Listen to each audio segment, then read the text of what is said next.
是来法院了。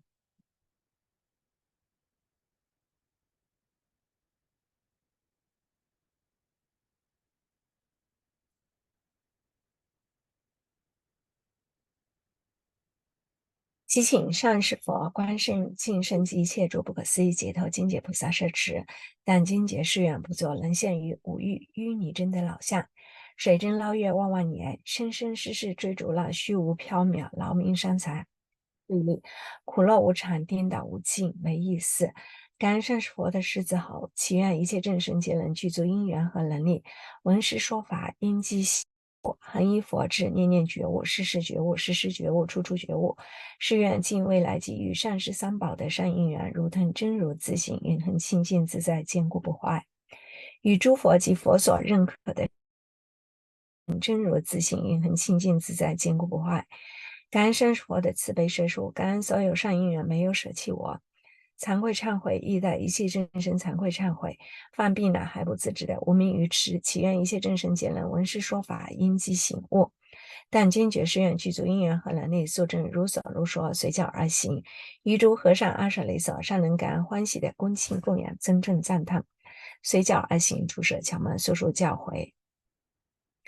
于正法真生起要想，于和尚阿舍利所生起佛想，于自身所起病人想，于说法者起名义想，为积佛法不爱生命，于诸财物一波至于其老劫想。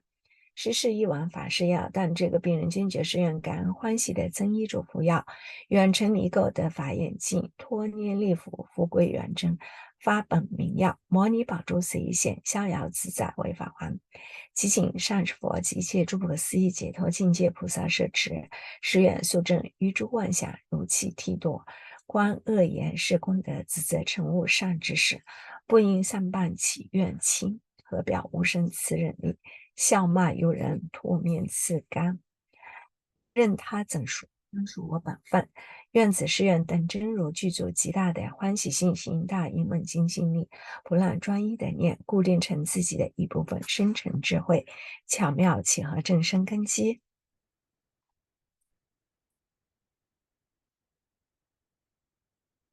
现在我来共享屏幕。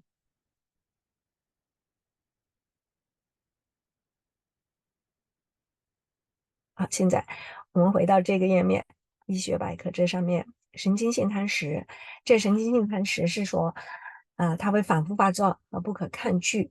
那我们为什么会反复发作而不可抗拒呢？这个原因我们到后面再来牵引出来。那现在就是说，我们对吃的这些东西，因为我们不可抗拒嘛，不可抗拒的是食欲外。那好，我们现在来检视一下，我们都吃一些什么东西。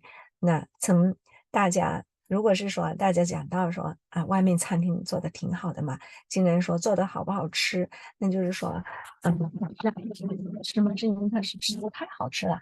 然后有的时候你做的好的话呢，就是说，可以开店了，赶得上外面的厨师了。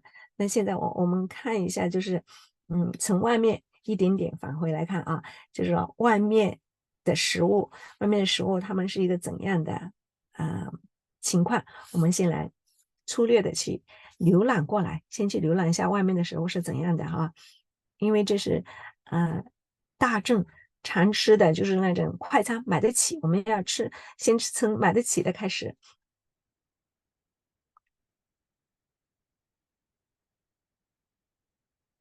阴阳怪气儿，跟人家有觉悟的网友学学。怎么学？人这么说的啊，祖国爱你们，安排你们吃预制，懂了吗？拒绝，受不了你党这预制菜啊！把这咱家外卖行业全给毁了。外卖下单刚1分钟，老板告诉说菜好了，一看全是真空袋加热，直接往里边倒。传说中下单1分钟，商家告诉你菜已经做好，退不了。这玩意儿还合理合法。之前刷到过一条视频，说您点的外卖去年就做好了。加工厂竟然直言不讳地表示，他们可以在短短5年内培养出心血管病人，7年培养出糖尿病患者，只需8到10年就可以让人患上癌症。难道医院里的病人都是资本批量生产的患者吗？这些食品加工厂研发了足足2000多种食品添加剂，用以劣质食材和垃圾食品制造出无数的病患，他们为医疗行业源源不断提供顾客。你管到不到干嘛呀？吃了不死人，吃的好就行了呗。又差说实话了。再说了，点菜就点预制菜，跟开盲盒一模不一样，有惊喜，特刺激。还刺激？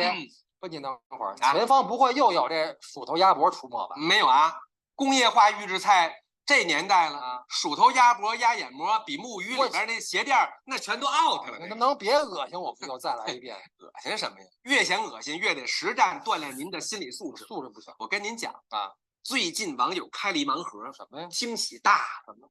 硬菜。硬菜有多硬啊？您这？多硬得看您牙口。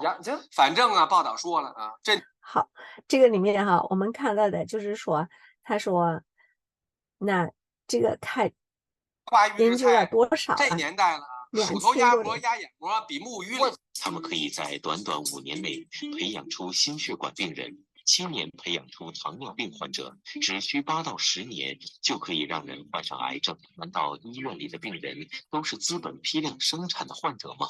这些食品加工厂研发了足足2000多种食品添加剂，以劣质食材和垃圾食品制造出无数的病患，他们为医疗行业源源不断提供顾客。你管到不？好，这是吃外卖了哈，这种外面确实好吃，就是怎么都比家里面做的好吃嘛。这是外面，因为你看他们2000多种的食品添加剂，你真的你吃外面人跑得了哪一种？好，那说那好，我不吃外面的，我自己做。那自己做，我们再看吧。我们先来看，那从博格医生这里面，来讲，因为他这个里面的有讲一些，比如说我们说吃面，或者是吃米跟面，哪个更健康？当时是看过米跟面哪个更健康吧？我找一下哈。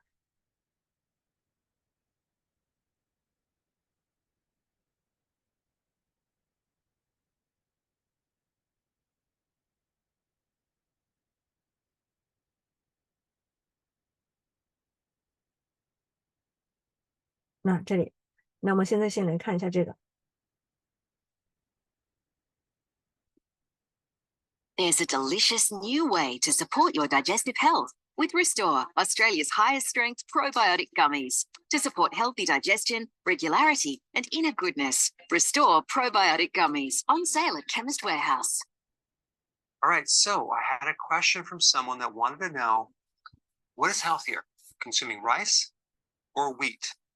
So obviously that person has not been watching my keto videos too much. So I'm just going to cover what would be healthier, just so you have the data. You have white rice, okay, and you have white flour. So white rice basically has no hull. That's the very outer coating of the rice. There's no bran, which is the next coating or the next layer, and no germ, okay? So it's just pure carbohydrate. So it's about a 77 on the glycemic index, so it's pretty high. One of the problems consuming white rice is that you develop something called beriberi, which is a vitamin B1 deficiency.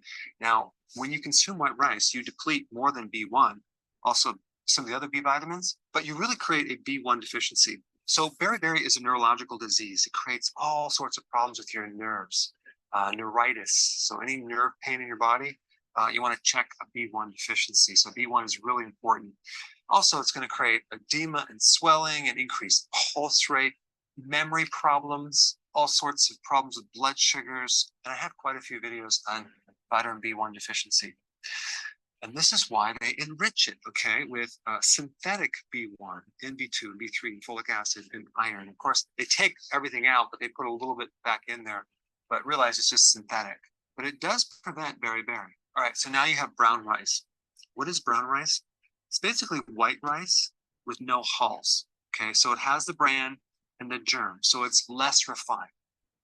You take the very outer coating off this rice, and the glycemic index is 68, so it's actually not as bad. All right, so then you have wild rice, okay? Wild rice has the hull, has the bran, and the germ. It has a lot more nutrition, and it's 50 2 on the glycemic index. It's a lot lower than these two right here. All right, let's talk about white flour. You're taking out the bran, which is the fiber, taking out the germ, and they're giving you this thing called endosperm, which is the complete carbohydrate. So it's basically, again, it's very similar to white rice as far as the carbohydrate content, because on the glycemic index, it's 77, pretty high, but without the nutrition. So that's why they enrich it with synthetic vitamins, iron, folic acid, B1, B2, B3. All right, so now we have whole wheat. On the glycemic index, it's 72. It has the bran, the fiber, the germ, and the carbohydrate portion right here. But by definition, you only have to have 51% of these to call it whole wheat. So you could have 49% actually white flour in this product and still call it whole wheat. I don't know if you knew that before. All right, with wheat, you have a little more calcium, more B3, more zinc. With rice, you have less calcium, but more folic acid. Now, of course, when you're talking about wild rice, you're going to have more nutrition in there, okay, than white rice. So you really have to, look at what you're talking about right here. Now, with rice, you don't have any gluten, okay? With wheat, you have gluten. A large population of the planet, it has either a gluten allergy or a gluten intolerance. So they have a problem with gluten. So it creates a lot of digestive issues, okay? Now, rice has phytic acid. Of course, not the white, because the phytic acid is going to be in the bran and the hull, okay? So phytic acid is a chelator. It tends to pull out minerals and block the absorption of minerals. It's an anti-nutrient, so to speak. It is a powerful antioxidant. I have a separate video on that. So certain people can take it as a supplement to help chelate or reduce iron if they have too much iron in their body. But it does have some interesting properties, anti-cancer properties. But the point is that it does tend to block minerals, okay? So phytic acid is in rice, and it's also in wheat, okay? But it's not as much in the white rice or the refined white flour, because it's mainly on the hull or the bran. All right, then we have lectins, which is another compound that certain people are sensitive to, and it's a protective mechanism of the seed, okay? It's in both rice and wheat. All right, so here's one of the problems. You say, well, I'll just have the white rice because it's healthier. No, it's actually going to spike your blood sugars, okay? Oh, I'll do the brown rice or the wild rice. Well, you have to realize that if you're living in America, 60% of samples tested had traces of arsenic, okay? And that's coming from the pesticides and also like even chicken fertilizer. I mean, it's in that as well, and it gets into the soils. So arsenic is a poison, all right? Wheat doesn't have arsenic. Wheat has glyphosate. So it's been exposed to that Roundup Ready chemical. It's an herbicide. So let's see, what's better, arsenic or glyphosate? Okay. All right. And if you sprout grains, soak them or ferment them, you can decrease the phytic acid and lectins. Okay. All right. So if I were to tell you which one is healthier, I'm going to pick the wild rice. But if you're on the keto plan, you shouldn't be consuming any rice. All right, guys, there you have it. That's your comparison from rice to wheat, and they both have some major drawbacks. So I want to thank you for being here. 好，那我们再来选什么呢？我们再来看一下，这是米，我们吃主食。然后呢，我们再来看这个油哈。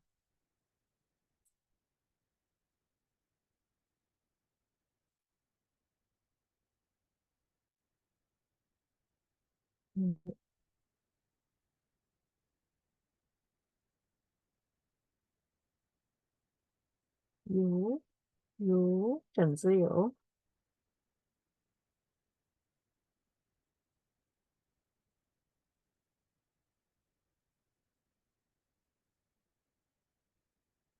我们再看一下这个。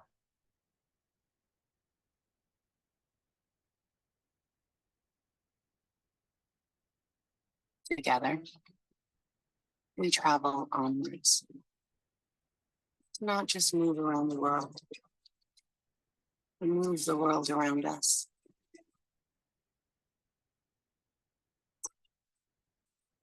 On selected Bonds underwear, socks and hosiery, now half price. Omega-6 that we're being fed, but an average person is actual real food at the grocery store. So I'm going through and I just had this thought in my mind.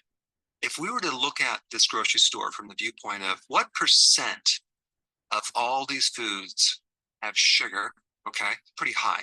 Is sugar really the bad thing? Or is it maybe the refined carbs or the starches? Or maybe it's the seed oils, right? High in omega-6. So today I'm going to kind of discuss different types of foods in relationship to how bad they are, because a lot of times you are in certain environments like grocery stores and you have to eat something. So what would be better than others, right? Kind of focus more on differentiating sugar versus these omega-6 seed oils, okay?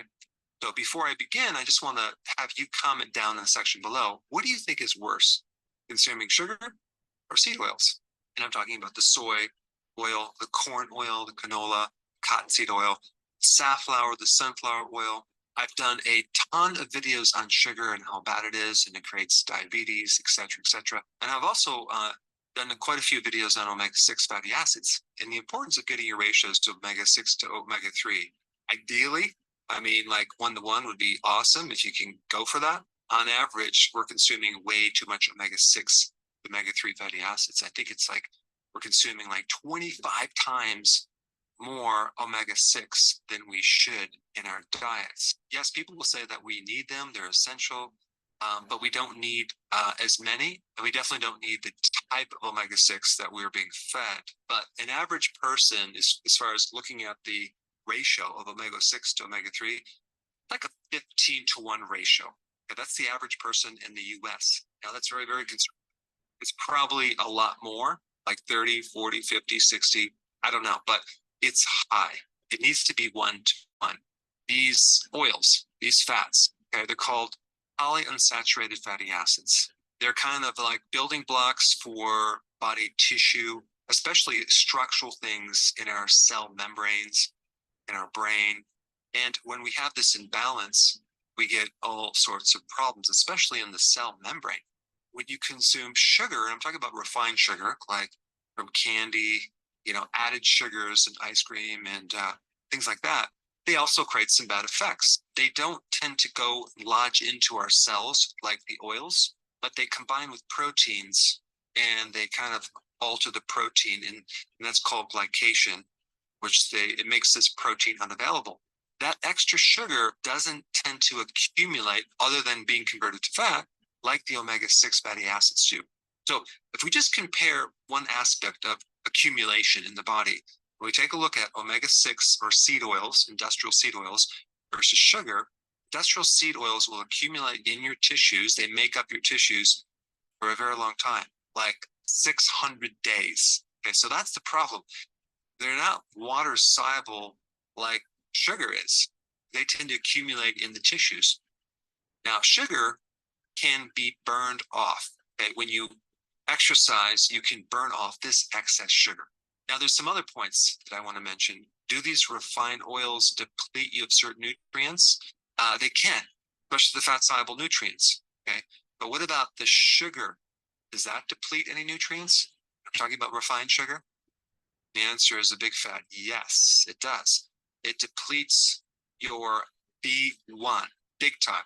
The more sugar you consume, the more B1 that is needed to metabolize that sugar. So if you're eating a lot of sugar, you're going to deplete your B1. You're going to have a lot of symptoms of a B1 deficiency. So we have B1, calcium, magnesium, we have deficiency of zinc, vitamin C. The chemistry of vitamin C versus glucose is very, very similar.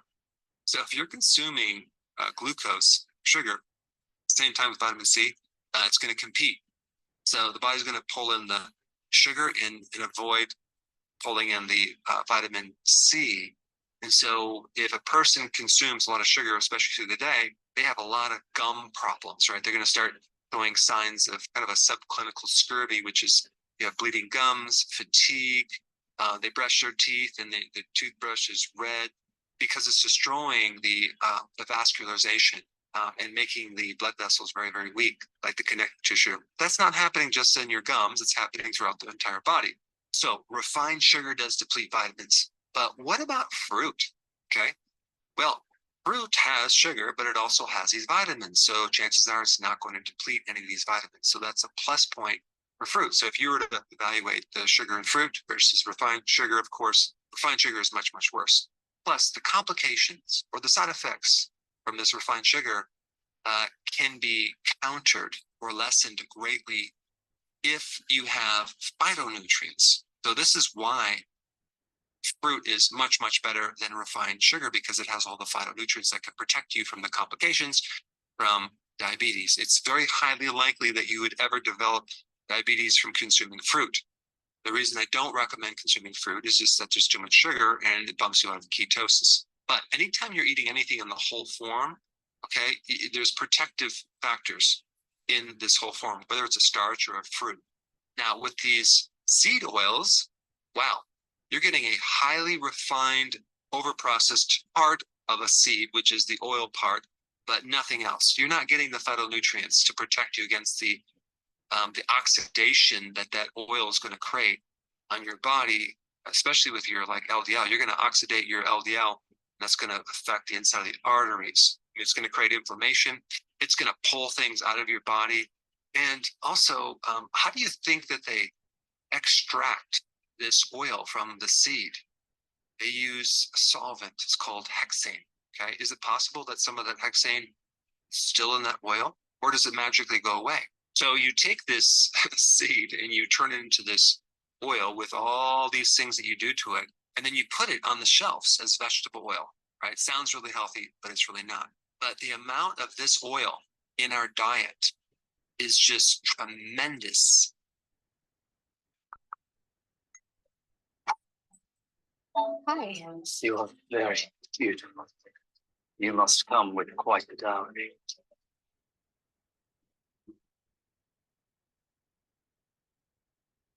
Benefit from your good repayment history with faster approval for your business car and equipment upgrades with ComBank. And unfortunately, all this came from this huge push to replace the saturated fats with the unsaturated fats, okay? That's really why it's in our grocery stores in abundance, right? And you might say, well, we don't consume any of that oil. But what about your salad dressing? Have you ever tried to buy salad dressing without some of these seed oils? What about in hummus, right? They're supposed to put olive oil in hummus. They replaced it with soy oil and canola oil and even safflower oil or sunflower oil. So we have all the condiments, mayonnaise, especially soy oil. We have the salad dressings, and then we have the restaurant foods, right? I mean, wow. I mean, try to get some food they don't use these seed oils to fry something or cook something with at a restaurant, especially if you consume anything fried at the restaurant. Those appetizers loaded with omega-6 fatty acids, right? You might not make the connection, but I mean, just see how you feel the day after you go to a restaurant, right? You might feel bloated, kind of thick in your gut, probably because of those oils. Now, I'm not even going to go down the path of talking about like a fast food restaurant or consuming French fries or some of these obvious forms of deep fried foods using mega amounts of corn or soy oil under this condition where there's extreme high heats.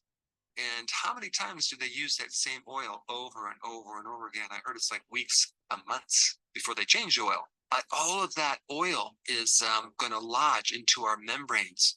At least with sugar, you can go and exercise and burn it off. Now, there's going to be deficiencies, so you'd want to take these vitamins back into the body. But I just recommend avoiding them. I mean, let's take a long-distance runner, right? And they consume this little glucose gel pack, right? Filled with glucose or maltodextrin, right? It's going to deplete a lot of nutrients. They're going to burn off this energy for sure, but they're going to also end up with low blood sugar symptoms. They're going to end up with deficiencies, the type of deficiencies that you don't want if you're an athlete, right? Vitamin B1, vitamin C, zinc, magnesium. You don't want those if you're running long distances. I mean, you need that B1 to handle the lactic acid byproduct of the glucose metabolism. So you might end up with a lot of sore muscles and a lot of other issues, like even lactic acidosis, which it's like affects your breathing. Now at the restaurants, if you ever want to know where to find the majority of these omega-6, just look at the kids menu, right? The deep fried foods. They have the French fries, of course, the deep fried hush puppies, the mac and cheese, all these highly processed foods with just a ton of omega-6 fatty acids. If we just look at these two omega-6 seed oils and sugars, omega-6 fatty acids are much, much worse than the sugars. Now, the other really important point to know is that the ratios of omega-6 to omega-3, they should be 1 to 1. Like I said before, an average person has at least 25 omega-6 to 1 omega-3. So this is so far out of whack. So another hidden source of this is the grains that are fed to animals. So when you're consuming the conventional grain-fed beef or the grain-fed chickens, which produce the eggs would be like, if we're talking about omega-6, like 19.9 to 1 omega-3. So heavy on the omega-6. But if we look at the free range, non-GMO, non-soy fed chickens that produce these eggs, we get like a much better ratio, like a 1.3 omega-6 to a 1 omega-3. And you're discovering all sorts of things that can also improve this ratio. If a chicken is fed fish meal, which is higher in omega-3, okay, it may be some flax oil, which has a precursor to omega-3, then that ratio comes way down to like a 6.6 to a 1 ratio, okay, which is much better, down even to a 1-to-1 ratio. So it really depends on what they feed these chickens. But if you're looking for chicken eggs, I would really go for the pasture-raised organic eggs, okay, not pasteurized, pasture-raised.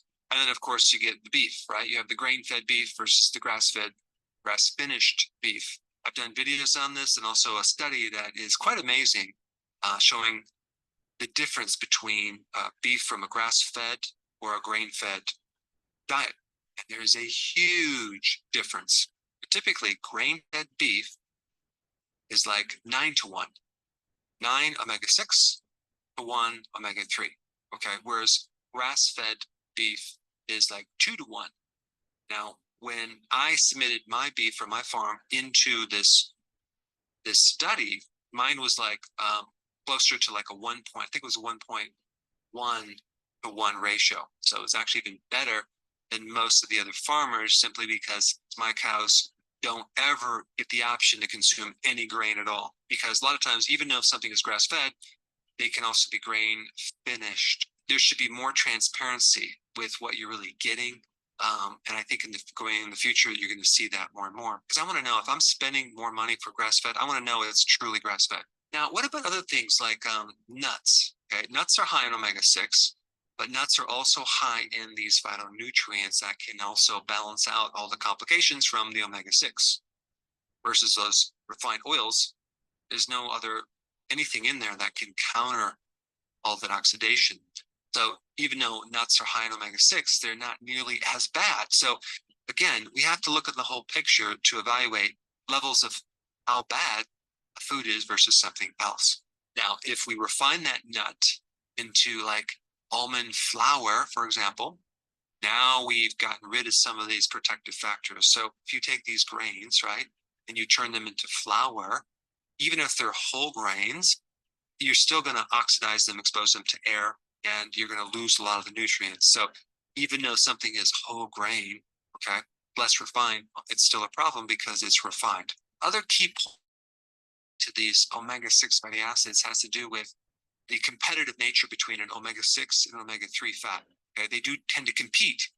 So if you're consuming a lot more omega-3 fatty acids from fish oils or cod liver oil, be doing, and at the same time you're consuming a lot of the omega-6, they're going to kind of cancel each other out. So you do need to reduce the 6 and increase the omega-3. I think the best way to do that is by doing the cod liver oil, because it's a little bit better than the fish oils. Even though you can do the fish oils, cod liver oil also has some additional things in it, like vitamin A and vitamin D. And then as far as these other oils, like cooking oils, you should use like butter or ghee, coconut oil, lard, tallow, extra virgin olive oil. It's very important to have those oils as your cooking oils. Now, there's one last point I want to bring up, doing a major deep dive into DNA. And I've been looking at quite a few reports. And out of all the things that show up as a common denominator, it's these polyunsaturated fatty acids, okay? It keeps showing up as an alteration in our genes. Now, what do I mean alteration in our genes? It means that our body has a great difficulty in converting the precursors like the ALA into the DHA or the EPA and DHA, which is the omega-3 fatty acids. So we have a hard time converting them. Okay, so if you're eating walnuts or flaxseed, things like that, you're not going to convert them as easily. On top of that, you're going to have a hard time absorbing some of the omega-3 fatty acids. So this is just another reason why these omega-3 fatty acids are so important. The fish oils, or even eating wild-caught fish, having that in our diets, or even sardines, huge. As you can see, if we compare these two things, omega-6 seed oils and industrial seed oils are much, much worse than sugar. At least with sugar, you can exercise and burn it off. You can take phytonutrients, you can take vitamins to replace the ones that are missing. And of course, the phytonutrients can protect you even if you have high levels of sugar in your bloodstream because you're a diabetic. So I just wanted to make this important distinction because you can't give everything the same importance as far as how bad it is. There are certain things that are much worse than others. Now, if you have not seen my video on the results of the study I was involved with. 好，我们再来看一下他说到的，还有一个氢化铀。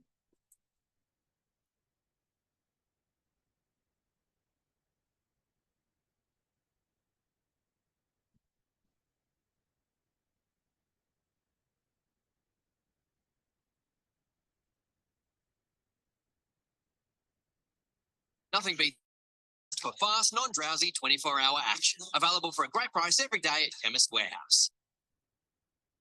Dove body wash with 1/4 moisturizing cream and gentle cleansers nourishes your skin from within to leave your skin and smooth.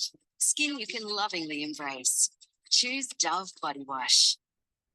Now, today we're going to talk about the most dangerous food that you could potentially eat. Not that you would ever eat this food, but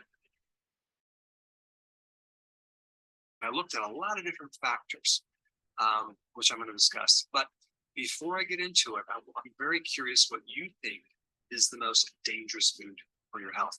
Go ahead and comment in the section down below. I'm very curious.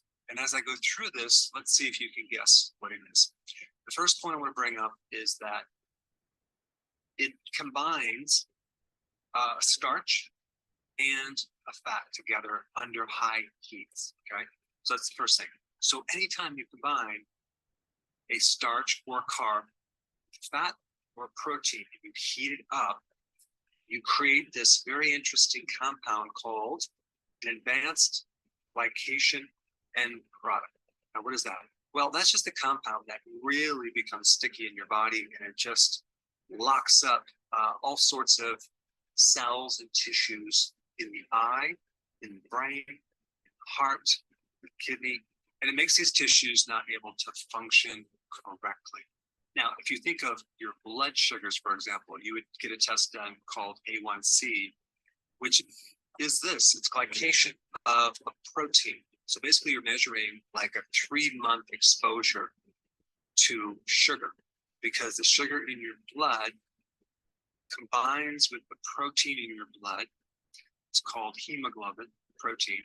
It destroys it and it makes it unavailable to function. So when they measure A1C, they're determining how much of your hemoglobin is stuck to sugar, basically. And so the higher you have it, the more diabetes and complications you have, and the less you have it, the healthier you are. All right, the next ingredient is hydrogenated oils, either cottonseed or it could be corn oil. Hydrogenated, that means there's trans fats. Trans fats are very, very bad. It makes your cells like plastic. It hardens the arteries. There's reports that it triggers cancer. I mean, it does a lot of damage inside the body. And a lot of foods have gone away from hydrogenated oils, but not all types of foods. All right, the next thing this food has, if you want to call it a food, is acrylamide. Acrylamide occurs when you deep fry certain root vegetables. Okay, I just gave you a hint there.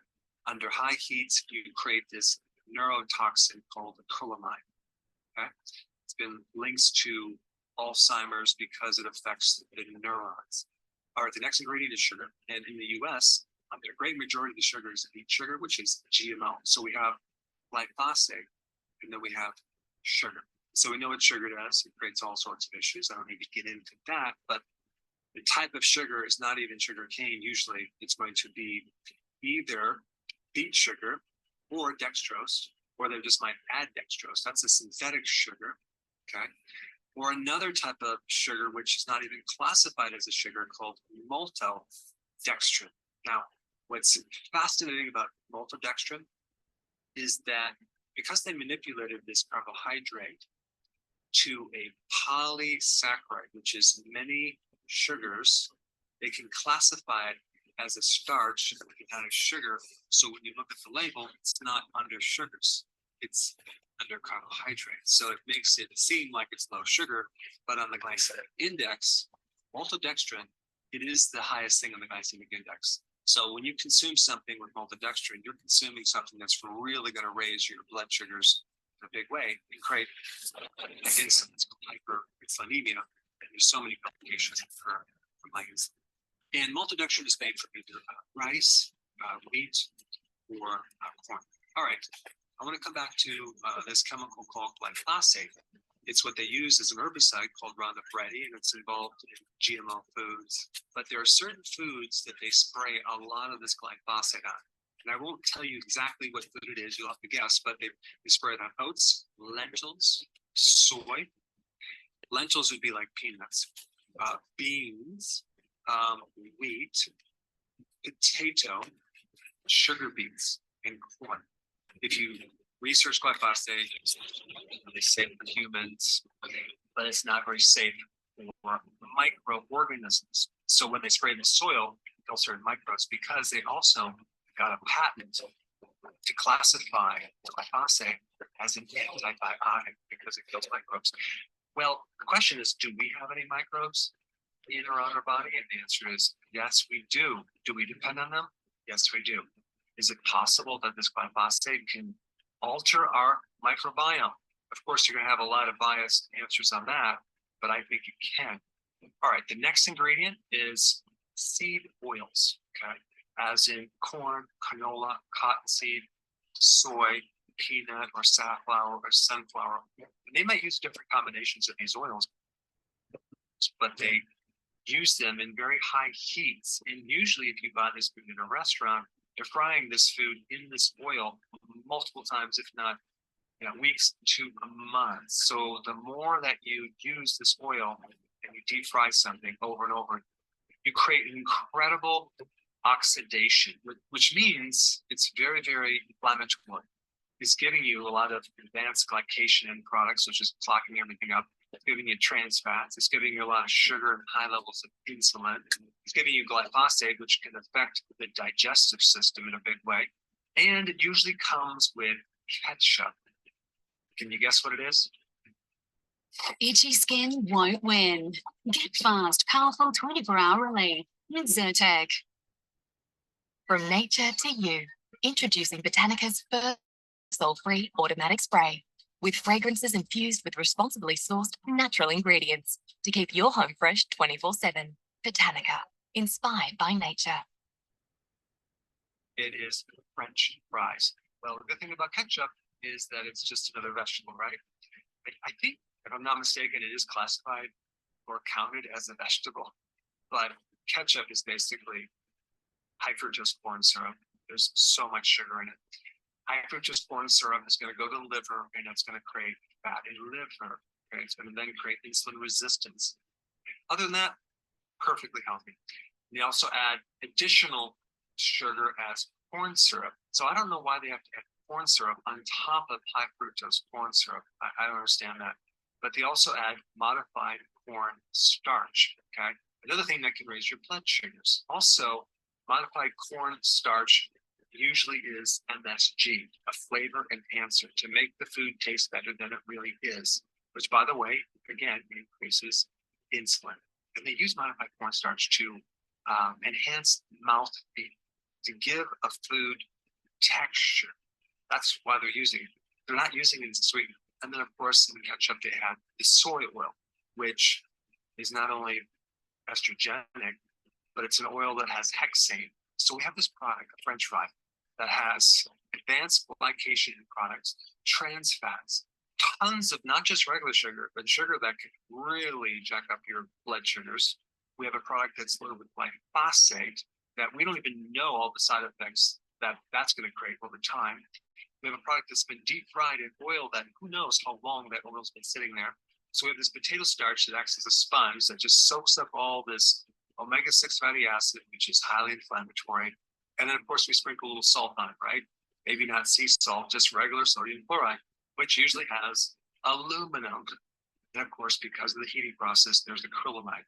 So there's a lot of bad foods out there, but I really think based on what I just talked about, the French fry with ketchup is at the top of the list. But what's really hilarious, if you do a search on the food that is the most carcinogenic or the food that is the most unhealthy, you know it'll be number one on Google search? It'll be red meat and processed meat.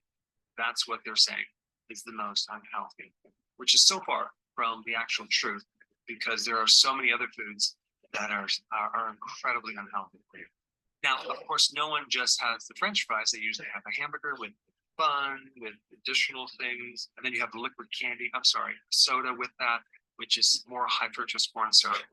So instead of depressing you more, let's talk about the healthy foods that you should be concentrating on. I put that up right here. Check it out. OK， 好，我们现在就是说，再说这个不可抗拒的摄食欲望啊，我们因为是认为这些真的是好吃啊，你看啊，那从哪里开始呢？从我们的主食米和面，如果是说那从米面，这是主食吧哈。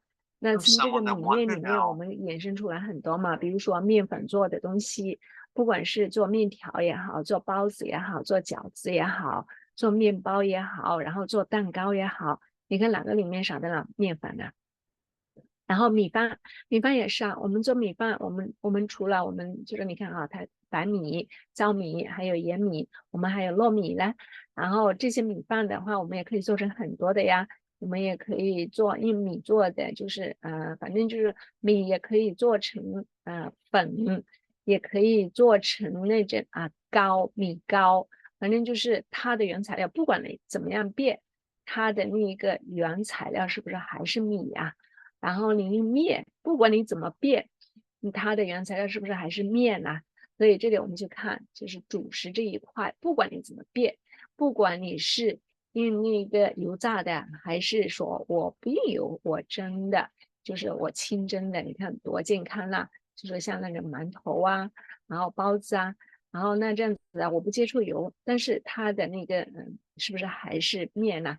然后这个面里面呢，那我们现在要不要再把面再拿出来讲一下？就说面里面它到底含一些什么？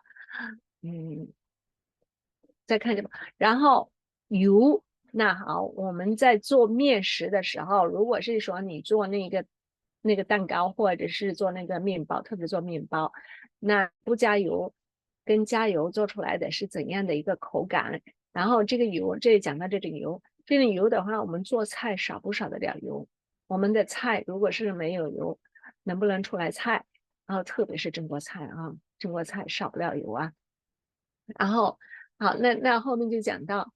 就是那个油在加工的过程中变成氢化油啊，因为我们就说油炸油的时候，就是你油炸完，就是说家庭吧，你油炸完一锅，你还不像外面那个油炸薯条啊，油炸那些，就是外面的油炸那种什么球啊，就是那个圆圆的麻球啊，还有就是油条啊，或者是反正就是说外面油炸的。很香嘛，就说不管你是在街边的那种汤也好，或者是麦当劳、肯德基也好，或者是餐厅也好，那他们那锅油，它不可能只用一次两次的，特别是餐厅里面那几个大桶油啊，就是放在他们灶台上面那几个大，不管是说盆也好、桶也好，反正那几桶油的话，它不可能只用一两天、几天的。你看那些厨师，他那些油是不是就是舀来舀去的呀？它不停的舀来舀去，它那几桶油放在那里的时候，你看一勺一勺舀在锅里面，然后不管什么菜，它从油锅里面捞下出来，是不是快？这还算是快。然后我们刚才看到第一个了，就是说那个预制啊，那个预制，你现在下单的快餐，它去年已经给你做好了，它全部是那个一袋一袋的真空包装的。那这种的话，它批量做出来，它那些油不知道，反正就说那些油不知道用多久了哈。好，我们就说分析我们所吃到的那些成分吧。然后这里还没讲到，就是说做工的就没有，我们就先不讲厨艺，先没有讲到说这个食物做成什么形状、什么颜色，然后呢，它的那个口感，我们都没有去讲，现在只是讲它的原材料哈，一个是米跟面啦、然后是油啊，还有就是这个油，因为你要油，既然用到油的话，你就免不了油炸。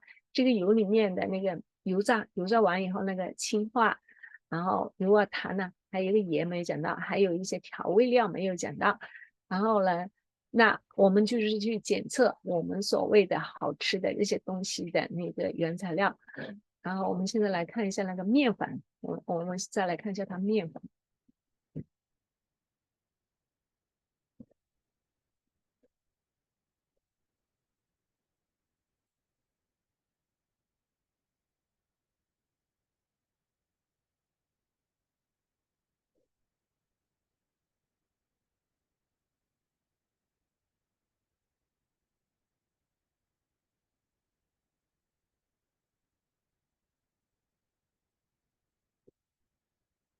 哦，美食热狗。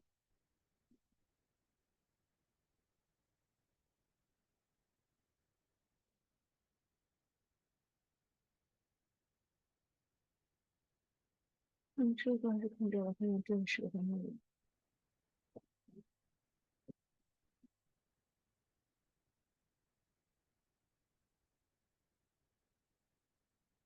不吃面包。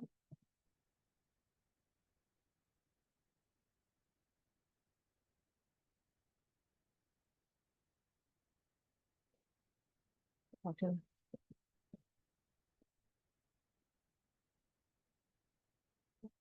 Get Nexium 24-hour for a great price every day at Chemist Warehouse. At Woolworths, we can help you spend less today and every day. Questioning. Do know that even at hinting at this idea of taking away someone's bread can stir up a lot of upset, emotion, resistance, etc. But I just want to challenge you to watch this video, because the question is, why do people love bread so much? I mean, what is it about the bread that is so special that people like so much? Well, you're about to find out. There's a huge push to get everyone on this planet to eat more grains. The problem is we're already eating too many grains. There's a new term I want to introduce to you called health washing. Health washing is a term to describe giving certain claims to foods that are not necessarily true. I mean, everywhere you look, grains are natural, they're wholesome. Whole grains are a part of a healthy diet. I mean, they're high in fiber, which they actually are not as high in fiber as other foods. They're loaded in vitamins and minerals, and we won't talk about the anti-nutrient called phytase, lots of minerals. And grains are heart healthy, and they can even help you lower your belly fat. But the problem is that most of these studies are surveys, they're questionnaires, they're not peer-reviewed, placebo-controlled clinical trials. And if they are, they're industry-sponsored studies. The point is that when we're continually told to consume 6 to 11 servings of grains as our foundation for a diet, one half of them being whole grains, the other can be refined grains, that's a tremendous amount of carbohydrates that are introduced to our diet. But today I'm going to talk about just one little tiny aspect of bread. Okay, I'm not going to talk about how it turns into sugar and it can cause weight gain. I want to focus just on this one little thing called gluten. Okay, now what is gluten? Gluten is the protein in a lot of grains, okay, especially wheat. And gluten is a term to describe various proteins within this category. And one of the proteins is called gliadin-derived opioid peptide. Okay, now what the heck is that? that is a protein that can create an opioid effect. So in other words, it can mimic morphine to a certain degree. Now, what are the effects of opioids? Well, right now we have a major problem around the world with opiate addiction, synthetic opioids, where it literally, like fentanyl, destroys people's lives. It's highly addictive. So just one thing an opioid will do is it'll increase endorphins, okay? Endorphins are internal body chemicals that make us feel good, that can help decrease pain, okay? And our bodies make endorphins. There's another term I want to introduce to you called exorphins, okay? An exorphin is an endorphin that can be triggered by food, okay? You consume certain things and it creates an endorphin effect. Now, this is very important to know because this is why you like bread so much. Bread stimulates endorphins. It gives you this euphoric feeling. It can stimulate appetite. That's why they serve you the bread before your meal. So you'll be hungrier and want to order more food. And so the reason why people love this bread is because it's altering our chemistry. It's increasing our endorphins, okay? Now, the problem is that it comes with a little bit of a package. You may have heard the celiac disease, which a person has a severe reaction to gluten, okay, in the GI tract. They're going to get the classic symptoms: diarrhea, bloating, and abdominal pain, okay? And a lot of other conditions too, like inflammation in the gut, eventual atrophy of the little villi or the little internal roots in your small intestine that are supposed to help you absorb food. Those become smaller and smaller to the point where they're just no longer there. So you have a major digestive problem. And the problem with celiac is it's very hard to diagnose unless you do a biopsy. And so you might say, well, I don't have celiac. I don't get diarrhea, bloating, abdominal pain when I consume bread. So what's the big deal? Well, there's something called non-celiac gluten sensitivity. And this is basically asymptomatic celiac. In other words, a person will have celiac without the symptoms of the digestive tract, at least without classical symptoms: diarrhea, bloating, abdominal pain. But they have other issues, okay? Because the problem is still occurring at your gut level. The damage is still being done on these villi. You're getting inflammation, you're getting atrophy that will eventually show up in other problems down the road. But you may not experience really any symptoms when you have bread. But what I want to do is I want to expand your awareness on some other symptoms that you may be experiencing that are connected, that you might not think are connected. Let's first talk about the mental connection, how it can affect your mental state. Well, first of all, it can create symptoms like ADD, depression, anxiety, and even autism. And I will put that research down below. It can even lead to things like schizophrenia, which I will put that study down below as well. The other problem is a permeability issue in your gut. So you've heard of leaky gut, right? Well, that is a condition where you have holes in your gut that's created by the inflammation because there's so much omega-6 fatty acids. New Olay Collagen Peptide. Unlike regular collagen, it penetrates better for plump and bouncy skin all day long. A spa feeling the Brep way. Hygienic cleaning now with essential oils. New Brep Spa Moments.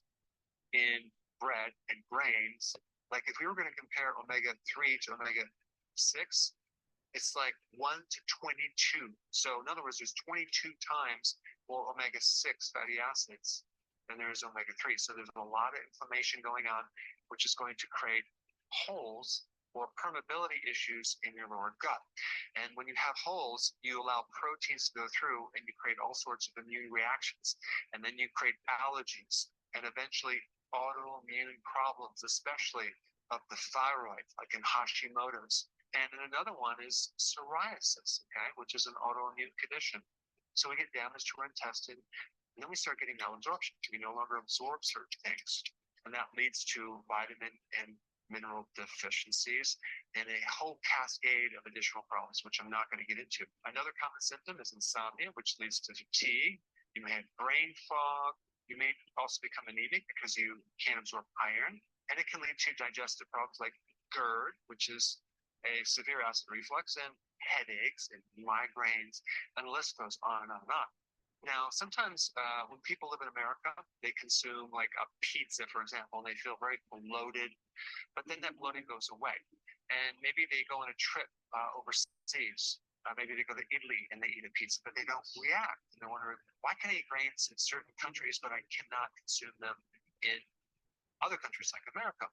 Well, one of the reasons is that when you ferment grains to bread or pizza dough or whatever, the fermentation, the microbes actually eat the protein. They start reducing the gluten considerably.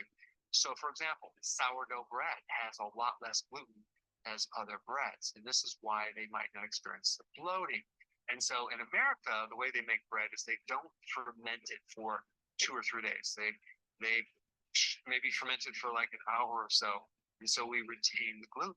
So the more gluten that a grain product has, the more you're going to have a problem with this. Now, the other that over the years, we've hybrid different grains like wheat to have more gluten, okay?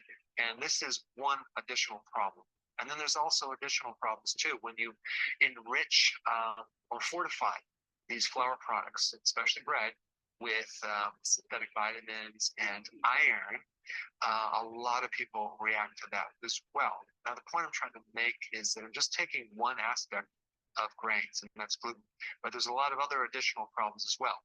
But I think even when people go off grains and they start the ketogenic plan, one huge reason why they might even feel so much better is not even necessarily the lowering of the carbohydrates. It is the abstinence of eating these grains that eliminate a lot of the inflammation that is going on in the gut and then all the associated symptoms. So I want to challenge you just to avoid eating bread, okay, for 1 week, okay? In fact, avoid all grains for 1 week and just see how you feel. And then the next week, go back to eating bread and grains and then see how you feel. And then compare these two and then decide whether it's worth it or not.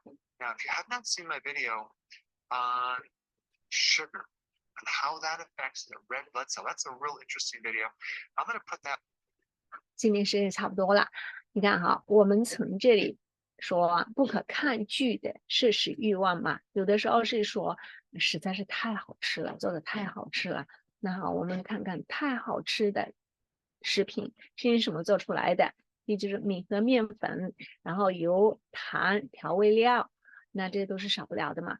然后这里就把那个面粉，只是把面粉单独拿开来讲了一下哈，面粉里面含的哪些东西啊？它就是说有一种类似于鸦片一样的那个马回肽吧，然后这个东西的话呢，它会让人上瘾，然后刺激你，让你感觉很好，它止痛，它就说因为鸦片是用来做什么？它用来做止痛药的嘛，但是会让人上瘾啊。那这个面粉里面它含有这个物质的。然后第二个就是它含有那个乳糜泻啊，那个乳糜泻它会怎样呢？它会让我们肠道吸收营养的那些小绒毛，我们就说我们吃进去的食物，它那个消化系统是这样子嘛，吃进去以后，在胃里面用胃酸把它碾碎消化，然后渗入我们的小肠去吸收啊，小肠吸收完以后，再渗入直肠，渗入大肠，然后再把它排出去啊，不要的再把它送出去啊。那我们吸收是不是在小肠呢？在小肠吸收，小肠里面它有很多那种小绒毛。刚才看到吗？它就说那些小绒毛吸收营养就是通过那些小绒毛，然后那些小绒毛，如果它被那一个就是面粉里面那个物质啊，氧化掉，要它把它氧化以后，它让它萎缩，它萎缩到直至它没有了，我们就吸收不了营养，我们就吸收不到的，甚至后面会产生肠漏。那肠漏以后呢，就会造成那种免疫系统过敏，所以我们有的时候身体莫名其妙的怎么就过敏，总是过敏，是因为里面免疫系统那边啊，那这里看到这种面粉它能增加这个肠漏的那个分析的，然后所以面粉里面实质上它有这些东西存在，我们是不知道的，就是说不学习这个我们真不知道，是通过学习我才知道面粉里面有这些东西。然后呢，它是高碳水，刚才说过了，它是高碳水。好，那我们就说看我们好吃的，我们认为天天在认为好吃的食物，它是用什么东西做成的？然后呢，那我们在看到的时候，我们只是看到个形状嘛，比如说烤出来的面包啦，或者烤出来的蛋糕啦，是不是很香甜呐？